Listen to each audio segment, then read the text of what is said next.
answers were due in the Justin Baldoni insurance portion of this. Well, the Harco insurance, which was their D&O and EPL insurance, they were due today. So I just looked, and it looks like we've got some stuff on the Harco docket. I have not actually looked at the stuff, but let's go through it together right now. Okay, the first thing is defendant's notice of motion to dismiss or stay. Let's see what we got here. Now, the defendants in this are the Wayfair parties because Harco was actually asking for a declaratory judgment. Okay, this looks like it's brief. Please take notice that upon the accompanying memorandum of law filed today. Okay, so I went to the memorandum of law in support of their motion to dismiss or alternatively to stay this action brought by Harco. Okay, so they start to talk about the other lawsuit, which is in California court. I don't believe Harco was named in that. It was all the other companies. So like QBE, which offered the media policy. I think New York Marine was the GL policy. I forget what Lloyd's was.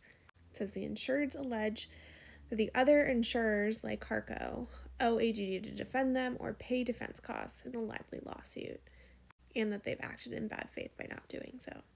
Bad faith is a big deal because if it is found that the carriers acted, and carrier is another word for insurance company acted in bad faith, there are situations where they can end up having to pay the full cost, which can exceed the limit of coverage of the policy. So say it was $1 million policy, but the costs were $2 million. There's times that the courts have said, no, pay up.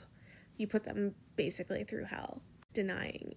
Because these are duty to defend policies. So that means that the insurance carrier has a duty to defend, which starts when you have a complaint, right?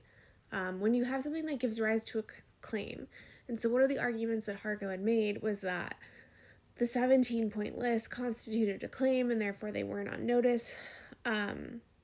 They weren't properly put on notice because you're supposed to put them on notice as timely practicable. In addition to that, there was a warranty statement signed, and there might have been some HR complaints that predated the warranty statement, which would predate the coverage. So there's a whole host of issues that are a problem here. I see. Had Harco not filed this lawsuit in New York, it could and would have been a defendant in the California lawsuit, because in the other lawsuit, the Wayfair parties are the plaintiffs. So they're going into this California forum stuff, and that's why they're arguing that this should either be dismissed or stayed in favor of the California forum. I hope they get into some more interesting arguments, because